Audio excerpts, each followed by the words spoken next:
Right, I reckon. Hi everyone, I've got Rick Cooper with me today. He's a leadership and performance coach. He's already done a bit of work in some independent schools, so some director of sport gave me a heads up about what great work he's been doing with them and in professional sport. So maybe Rick, thanks for coming. First of all, you could just share a little bit of the work you've been doing with independent schools, and then we can talk about how it could maybe help directors of sport. Thanks, Chris. It's a pleasure to be here. Really appreciate the invite. Some of the stuff I'm doing in the independent schools is we call a leadership pathway program. So helping primarily students or student athletes understand how to communicate and build rapport, how to build a resilient mindset, emotional intelligence in leadership, habits and identity.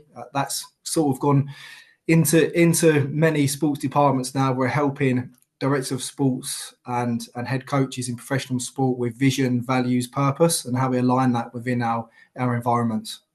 And how has that been received, Rick? Obviously, as I say, I've had some brilliant feedback.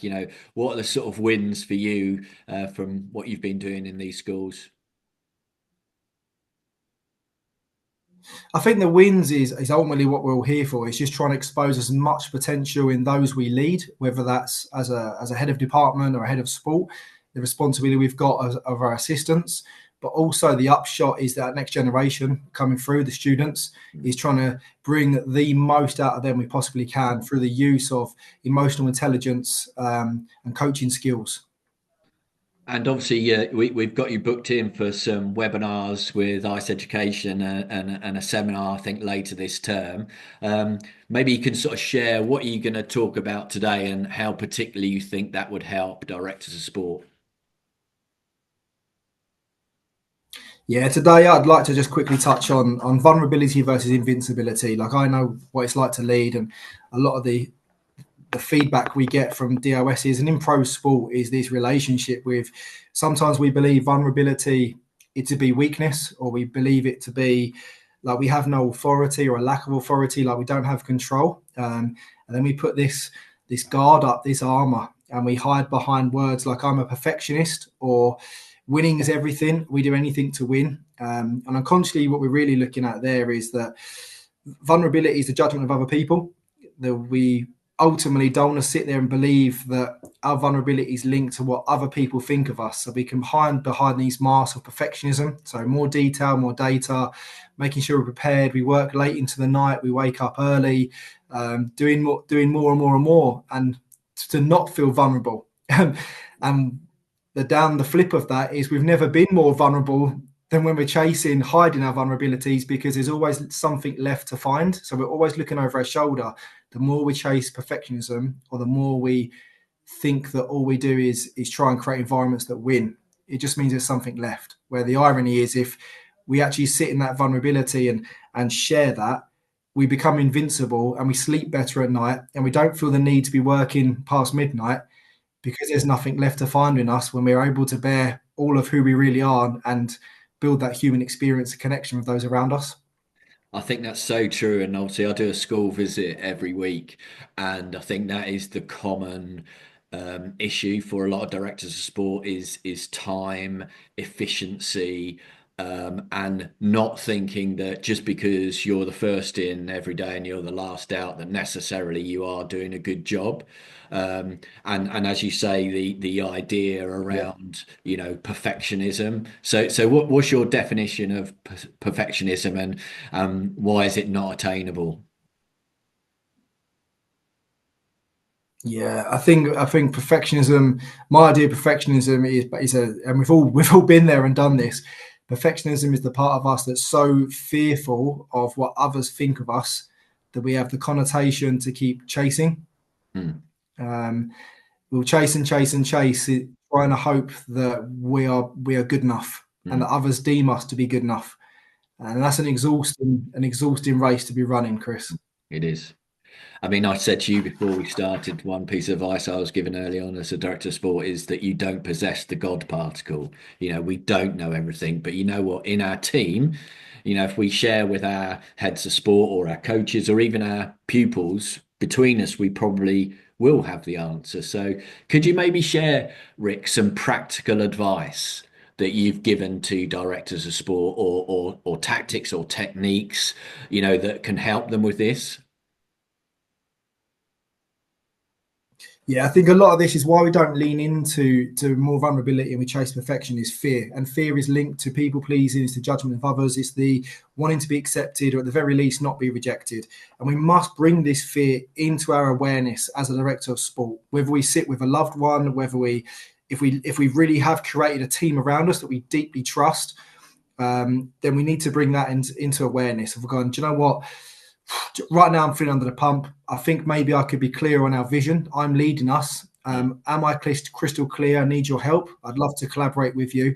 mm, These are my own inner GPS values. This is what I stand for. And I mm, want to bring that into our environment so we can embody these more as we move and grow our department mm. together. So rather than using word usage is massive, massive, massive. So going from I and you to we and us. Yeah, Um, Generally, if we don't bring it into awareness, it will be what holds us and our environment back. And I'm as director of sport, if we're being held back and it holds those around us back, then the student experience becomes futile as well. yeah. Um, so it is just talking around your team and going, I don't have the answers. Right now, we're moving into a new year, like we will do very soon after summer term. Um, and I'm working with 3 directors of sport this summer on being super clear on what vision it is, Mm, where they're being held back through this lens of fear, mm. and then creating their values off the back of that and their mission. And not only am I working with them individually, but we're now getting their team involved in that process, because trust and belief, Chris, is where this comes from. Because as soon as we think this is all about us and we put the armor on, Yeah, we tell everyone around us, I don't trust you. I yeah, also don't trust myself. yeah, And then what we do is we give a message to our staff members and then the students. But when you go out there, express yourself, play yeah, what you see. yeah, Well, how can I? Because yeah, vulnerability and courage are the same thing. So if you're not being vulnerable, then it yeah, also shows me you're not being courageous. How can I be courageous if you're not being courageous? yeah. So you see this perpetuating cycle starts. And the name of the game for us as leaders of departments, as leaders of student faculty, is to get the best and the most out of people. And we can't expect to do that if we don't understand and lean into this. Yeah, I agree. So it's understand that probably our reputation. Go on, Chris. I was going to say, I think leadership is about getting the best out of other people. And somebody once also said this to me: if you support your 10 people in your team and you trust them, you've then got 10 people working their butt off to make you look better. And that's the way we're almost servants, I think, as leaders, aren't we? And not authoritarian dictators. And I think there is still that idea that maybe to be a great leader, you've got to be Churchillian tub thumper. And, that's not the way, I don't think, to get the best out of people. No, I think that we confuse. I think we can confuse control and connection. Yeah. Um, I think if we think we have control, then we're connected, but it's the complete opposite. Because if we're controlling, then we don't initiate environments and cultures of trust and belief. We create a hierarchy. We create a hierarchical structure based on fear, which lacks courage and authenticity. Okay, Rick. So let's say I'm a director of sport. I'm listening to this and I'm thinking, I could be a bit more vulnerable. I can see this how I'm holding my cards close to my chest. I need to trust my team and empower them a bit more. Over the summer term, what type of exercises could I do with my team? Maybe in a department meeting, to start this ball rolling so people feel more confident to express ideas. Yeah, and this is something that's a great question, Chris. Something I've learned from my time in Australia last month in professional sport with an excellent head coach of a Premiership rugby league team, and I coaching over there, coaching the coaches, and he did something brilliant at the start of every single day. And I'm not saying do this every single day, but it's a great starting point for directors of sport. He'd get his coaches, so it could be your heads of sports, into a room, and he'd have on one side his vision of where he was taking the sport. He'd have the values on there. He had one sentence that we worked on how we embody those values so everybody understands and is on board. And he'd check in and he'd share how aligned are we with a vision, each sport, um, each person, what will you do today to embody that and take this forward? And the next part and how we lean into this is what obstacles do you see in the way for yourself and your sport Yeah. to um, stop you from accomplishing that? So then we dip it into vulnerability by sharing this is Of my course. vision for my Yeah. sport. Yeah. Brilliant. Because vulnerability is also expressing where we want to go, because Yeah. that takes courage as well. It does. But then saying these are my obstacles. Yeah. Maybe I don't have some of that skill set yet. And then we open that gateway of communication to go, oh, do you reckon you could help me? Or can we look at me to take some CPD this term in this area? Yes, of course I can. Anyone else in the room need that?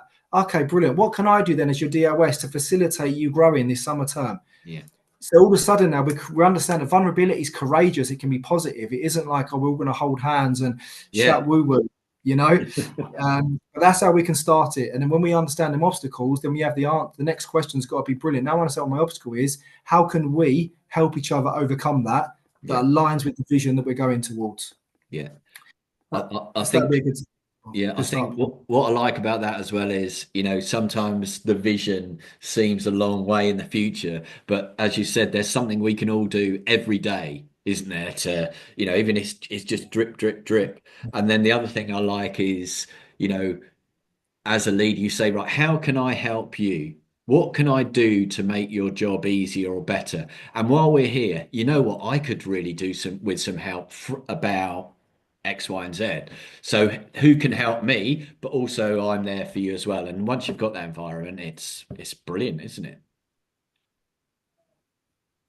Yeah, and you've got absolute clarity, and it breeds trust and belief. It enables authentic communication channels to start to be nurtured. Yeah. Well, listen, Rick, I really enjoyed that. I hope that has sort of whetted the appetite of a few directors of sport. And as I said, we'll be sending details out soon of, as I say, a couple of webinars you're running and a seminar at the end of term. But, I think this is a key part of leadership, that we can all develop. And as you say, I think sometimes the irony is when you let go a bit more, things become better. And as you say, you maybe become more invincible. So, some great advice. I really, really appreciate that. And hopefully, we'll speak to you again soon, Rick. Cheers, Chris. Been an absolute pleasure. Thank you for having me.